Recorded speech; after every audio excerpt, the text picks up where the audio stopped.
After God knows how many delays, LEGO Star Wars The Skywalker Saga is finally here, packing gameplay based on all 9 movies into one neat little package.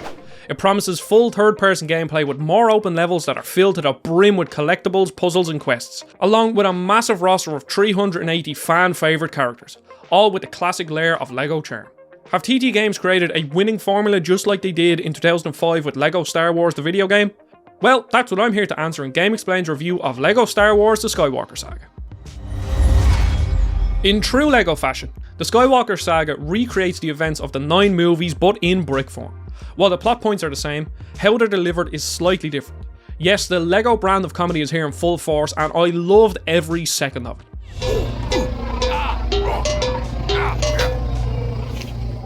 Not only do they recreate some of my favourite moments from the movies, but I also couldn't wait to see the little comedic twist on the scenes. Although some parts of the episodes felt a bit rushed and I wish some cutscenes were an extra minute longer to better set up the story, even if it's one I imagine most of us are familiar with by now. The new over-the-shoulder perspective and the more open level design make the game feel like it's in a whole other galaxy compared to the previous ones where you had a fixed camera angle. It gives you a lot more control and agency and helps bring the world to life in an even more convincing way. And it all comes at the right time, as the formula was starting to feel stale after 15 years and was overdue for a change. As a result, it now feels like a proper action game that isn't catering primarily to younger gamers. Before, LEGO games felt like a fun way to spend some time with a younger cousin or sibling. However, now I'm having so much fun even playing solo. Pardon the pun. But co-op is an option too, though I wasn't able to try it out for this review. Despite the more open gameplay, the Skywalker Saga isn't exactly an open world, though parts of it almost seem to be. While most of the missions are relatively straightforward in typical LEGO fashion, you access them all via hub levels found on the planets scattered about the galaxy map. These hub levels are large sandbox-style environments that are much more than just glorified mission select menus, as they're all filled to the brim with collectibles, puzzles, side quests, and of course destructible parts to collect them sweet studs. It's a bit like a smaller scale level from Mario Odyssey. I found myself getting lost in them trying to find collectibles like Kyber crystals, which are the game's version of skill points. I remember hearing how Breath of the Wild was looked at for inspiration by the developers at TT Games, and I can certainly see that here. Every corner of the level has something to find. One challenge might have you pressing buttons within a time limit, another could have you shooting targets to achieve a high score, and some are simple yet fun platforming challenges. I just got lost in exploring these. The hub levels are hands down the best thing in the game, as I flipping adored them. Like the movies, the game is broken up into episodes 1 to 9, based on the 3 trilogies, and you can start from the first episode of any of them. So episodes 1, 4 or 7 are accessible right from the start, with the others becoming accessible in order from that point. I started on episode 1 and played through the entire thing in chronological order, though again, you can choose a different order if you want, especially since you can hop out of an episode at any time and move into another one that you've unlocked, which is useful if you need a break from, say, Jar Jar. Each episode contains 5 main missions, which is based on the movies. If you've played a LEGO game, then you know what to expect here. You're given a specific set of characters, using around 2 to 4, that you can freely swap between in order to complete whatever tasks is at hand. The character differences add some nice variety to the objectives, such as using Anakin's force powers to move crates in order to create platforms, or using a droid to hack a terminal in order to proceed. There's also a plethora of extra objectives to complete that reward you with more Kyber crystals. Mini kits and stud collection challenges return, but now there are 3 unique hidden challenges that force you to think outside of the box in some cases. I was constantly on the lookout for things that I thought would be a challenge. I scoured every combat encounter to see was there any hidden turrets I could use, or environmental hazards to make the stormtroopers' days worse than they already were. In general, these are fun ways to re-experience fan-favourite moments from the films. There's a nice variety in missions, from slower, puzzle-heavy missions to combat-heavy Jedi battles, all the way up to vehicular dogfights. Standout moments include things like fighting the droids on Kashyyyk in episode 2. And of course, blowing up the Death Star will never get old, no matter how many times you have to do it. There's a good amount of vehicle sections too, just enough to break up the on-foot gameplay. Flying around in an X-Wing will never get old, and all the ships handle pretty well. However, some episodes are short, sometimes extremely short, with some ending before they really even begin. Take the final mission in Return of the Jedi. Here, Luke fights Darth Vader, followed by the Emperor, both of which were fun. So far, so good. But once you beat them, it abruptly switches to a cutscene of the rebel fighters destroying the Death Star, and I thought to myself, why wasn't that part of the mission that I could play? Other missions are perfect length, like the first mission of episode 5, where Han must brave the harsh environments of Hoth to find Luke. This level is slightly open, tasking you with recalibrating 3 satellite dishes to find Luke's locations, but others felt kind of pointless because of how short they were. The overall handling and platforming felt great. Each character has plenty of maneuverability, which was perfect for the time trial platforming challenges. Different classes have cool abilities to help with traversal too. Jedi can run across certain walls, the Scavenger has a hang glider to clear gaps, and bounty hunters can use grappling hooks to zip to fix points. The point of all this is to say there is much at your disposal when it comes to moving around the levels and hub worlds that I was always engaged in. There are other abilities like protocol droids that can decipher alien languages, and astromech droids that can hack into terminals. Combat is vastly improved. From what I can remember, in previous LEGO titles, you basically just mashed attack until the enemies die, but in Skywalker Saga, the combat is fluid and fun. You can now string simple combos together, awarding studs for higher multipliers. You can also dodge roll and counterattack by pressing Y, though these aren't needed all too much. While the attack inputs are the same for each class, their animations are wildly different.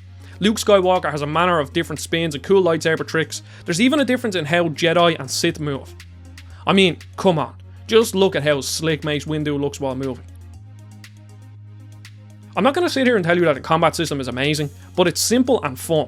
There are loads of other melee characters like R2-D2 and BB-8, but the other main types are ranged characters, and the Skywalker Saga is a pretty competent third-person shooter.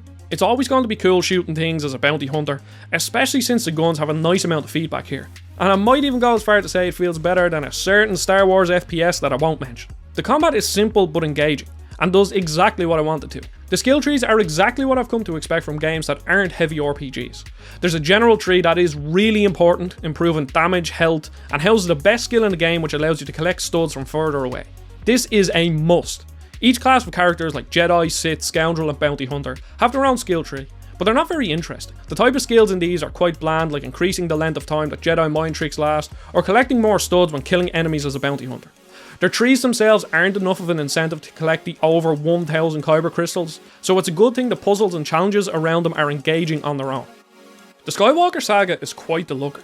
The textures on the character models are fantastic, and I have to give particular shout out to the lighting. Cloud City looks seriously amazing, and another highlight is some of the weather effects on planets like Kamino.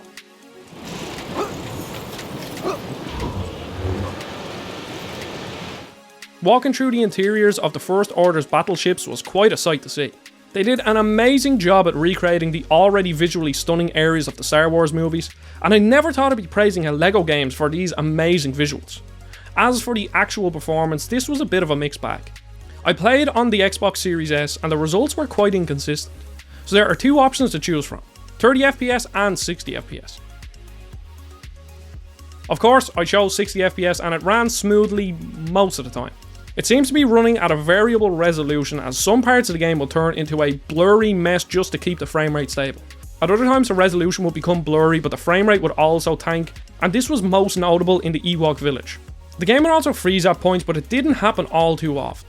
And there was a few other times where the game soft locked and I had to restart the mission. Most of the time the game ran fine on the Series S, but it was nowhere near perfect, and it has me worried for the Switch port, which unfortunately we couldn't get our hands on. While the performance was inconsistent, the music was an absolute treat to listen to. I mean, it's Star Wars, of course it's going to be great. The voice acting is solid too. Some actors from the movies like Billy D. Williams reprised their roles, and it was amazing hearing their voices. Ready for light speed. They told me they fixed it. With the rest of the cast being made up of voice actors from various Star Wars animated TV shows, which is sure to please some show fans. Though I found it a little jarring as someone who has only seen the movies.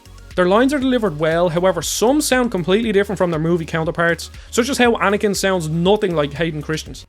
I have brought peace to the Republic. Together, you and I can rule the galaxy. You can choose between full-fledged voice acting or the old style of LEGO grunts, but I prefer the voice acting. Either option works great though. While we're talking about technical stuff, I did encounter a few bugs, with the main culprit being the AI. A lot of the time my AI partner would just stand still doing absolutely nothing, and it was super jarring. I was in the middle of the battle on Geonosis, one of my favourite parts of the prequel trilogy, and all the other Jedi were standing still. It also happened during the fight against Palpatine in episode 6.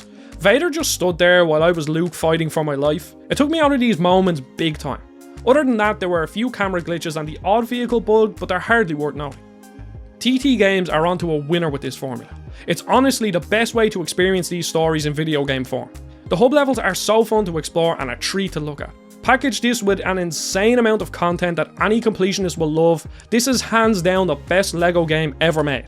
In fact, I'm going to go out on a limb here, it's the best Star Wars game I have ever played. There isn't a more complete package out there for Star Wars fans. I can happily recommend this to anyone interested in it, and I'm so glad it turned out like this. All I hope is that TT Games recreate LEGO Lord of the Rings in this style, because I will be all over that. While I had issues with the length of some missions and the performance, the game does everything really well and engaged me throughout the 9 different stories, and I loved it for that.